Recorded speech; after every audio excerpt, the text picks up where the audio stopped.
여러분, 살면서 이런 생각 해보신 적 있으신가요? 나는 분명히 열심히 살았는데 왜 자꾸 같은 상황이 반복되는 걸까? 왜 나는 비슷한 유형의 사람과 계속 만나고 비슷한 방식으로 상처받는 걸까? 이 힘든 상황이 혹시 내가 전에 지은 무언가 때문은 아닐까? 한 번쯤은 이런 의문을 품어보셨을 거라 생각합니다. 오늘은 그 의문의 중심에 있는 단어, 바로 업, 즉 카르마에 대해 이야기해 보려고 합니다. 업이라는 말 많이 들어보셨죠? 그건 네 업보야 라는 말을 농담처럼 쓰기도 하지만 사실 이 개념은 아주 오래된 철학과 지혜의 핵심에 자리하고 있습니다. 그렇다면 업은 정말 존재하는 걸까요? 불교에서는 업의 존재를 명확히 인정합니다. 다만 한 가지 중요한 전제가 있습니다. 불교에서 말하는 업은 단순한 운명이 아닙니다. 업은 본질적으로 의도, 즉 의도입니다. 내가 어떤 마음으로 말하고 행동하고 생각하느냐, 그 의도가 곧 업을 만들어냅니다.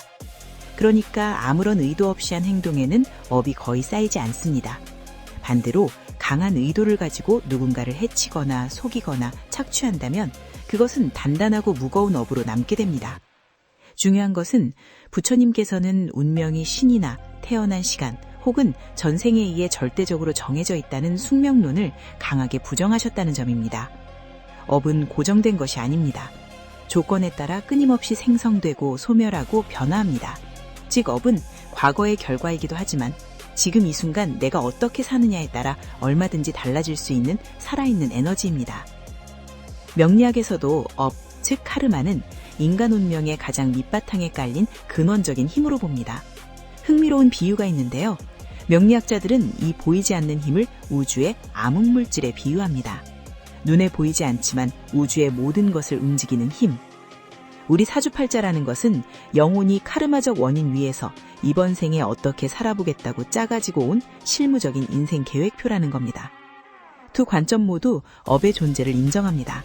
그리고 동시에 그것이 전부가 아니라는 것도 말합니다.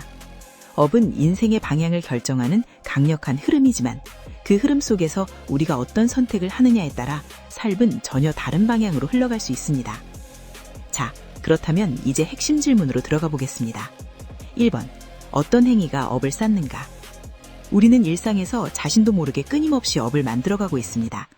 무언가를 강하게 욕망할 때, 누군가를 미워하고 원망할 때, 자신의 이익을 위해 거짓을 말할 때, 아무 생각 없이 습관적으로 반응할 때, 이 모든 순간들이 업의 씨앗이 됩니다.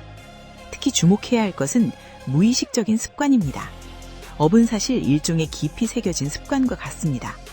누군가가 나를 비판하면 즉각적으로 방어하는 것, 원하는 것이 생기면 수단과 방법을 가리지 않으려는 충동, 상처를 받으면 반드시 되돌려주고 싶다는 복수심, 이런 반응들이 바로 과거의 업이 현재에 작동하는 방식입니다. 문제는 우리가 이 충동에 무의식적으로 끌려갈 때 새로운 업이 또 쌓인다는 것입니다. 화를 냈더니 싸움이 생기고 싸움이 생기니 더 깊은 원한이 생기고 그 원한이 또 다른 행동을 만들어내는 이 악순환이 바로 업이 반복되는 구조입니다. 또 하나 중요하게 봐야 할 것은 입장 바꾸기형 카르마입니다. 명리학에서는 과거의 깊은 원한 때문에 가해자와 피해자가 역할을 바꿔가며 만나는 경우가 있다고 말합니다. 전생에서 내가 누군가에게 깊은 상처를 줬다면 이번 생에서는 그 사람이 나에게 똑같은 상처를 주는 인연으로 만날 수 있다는 것이죠. 치명적인 사랑, 끊을 수 없는 부모 자식 같은 인연 안에 이런 카르마가 숨어있는 경우가 많습니다. 그렇다면 업을 어떻게 극복할 수 있을까요? 많은 분들이 업보를 듣고 이런 생각을 하실 수 있습니다. 그럼 이미 지은 업은 어쩔 수 없는 거 아닌가요? 이미 엎질러진 물 아닌가요? 여기서 두 관점 모두 명확한 한 가지를 이야기합니다.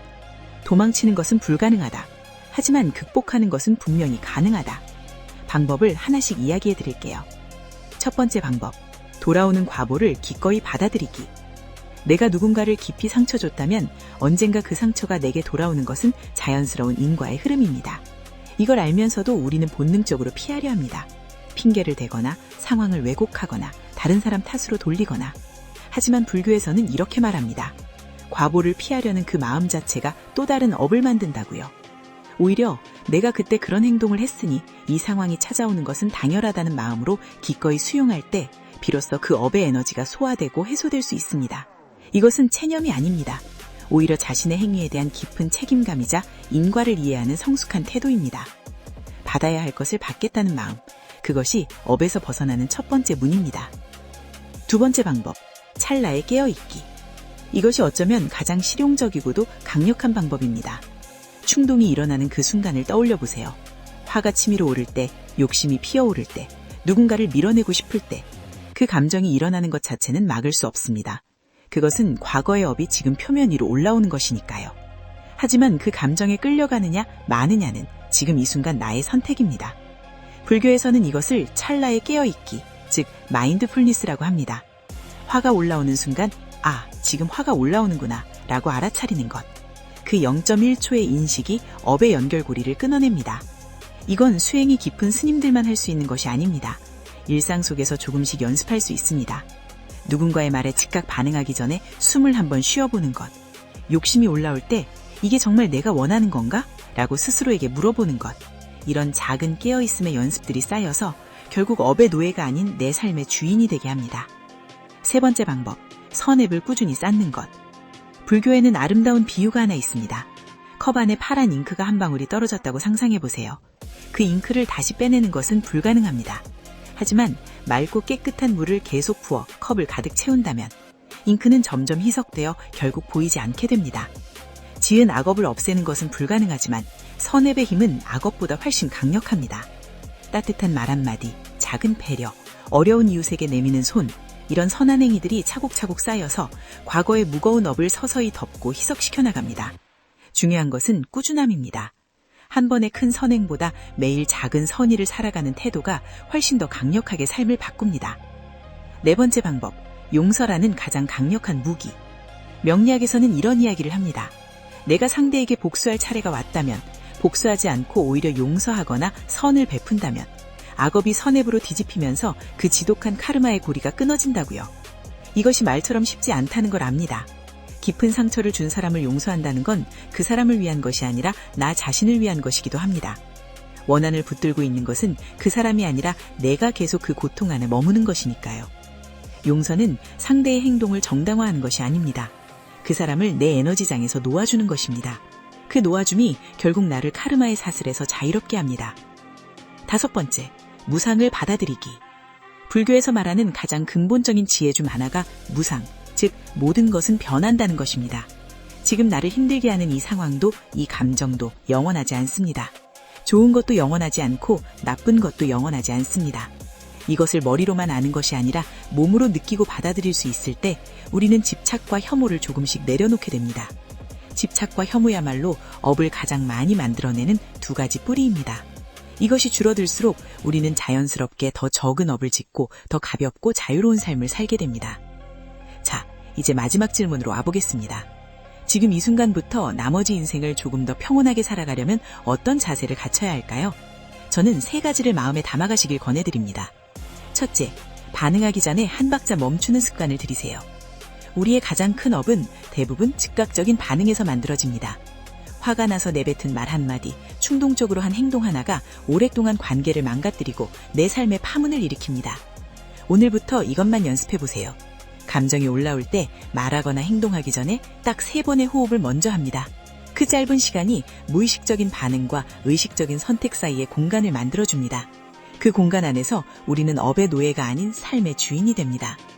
둘째, 오늘 하루 한 사람에게 진심 어린 선의를 베푸세요. 거창할 필요 없습니다. 지나치는 사람에게 따뜻한 미소 하나, 힘들어 보이는 동료에게 건네는 진심 어린 말 한마디, 나를 힘들게 했던 사람을 마음속으로 한번 용서해보는 것. 이런 작은 실천들이 매일 쌓이면 삶의 질감이 달라지기 시작합니다. 내 주변이 달라지는 것이 아니라 내가 세상을 바라보는 눈이 달라지고 결국 내게 찾아오는 인연과 상황들이 달라지기 시작합니다. 선앱은 투자입니다. 단기간에 눈에 보이지 않을 수 있지만 결코 사라지지 않고 반드시 돌아옵니다. 셋째, 지금 이 순간이 가장 중요하다는 것을 기억하세요. 업은 과거에서 왔지만 업이 해소되는 곳은 언제나 지금 이 순간입니다. 과거를 붙들고 후회하거나 미래를 두려워하며 불안해하는 시간이 길수록 우리는 지금 이 순간 선택할 수 있는 기회를 잃어버립니다. 지금 이 자리에서 내가 어떤 생각을 품고 어떤 말을 하고 어떤 행동을 하느냐가 다음 순간의 나를 만들고 내일의 나를 만들고 결국 남은 인생 전체의 방향을 만들어갑니다. 업보는 두렵고 무거운 개념이 아닙니다. 오히려 이렇게 이해해 보시면 어떨까요? 지금 내가 어떻게 사느냐가 곧 나의 내일을 만든다. 이보다 더 공평하고 이보다 더 희망적인 원리가 또 있을까요? 우리는 과거를 바꿀 수 없습니다. 하지만 지금 이 순간부터의 나는 전적으로 내가 만들어 나갈 수 있습니다. 오늘 이 영상을 보신 여러분이 오늘 하루 단 하나의 작은 선택에서부터 조금 더 가볍고 조금 더 따뜻하고 조금 더 평온한 삶을 시작하시길 진심으로 바랍니다. 지금 이 순간 깨어있는 것, 그것이 남은 인생 전체를 바꾸는 시작입니다.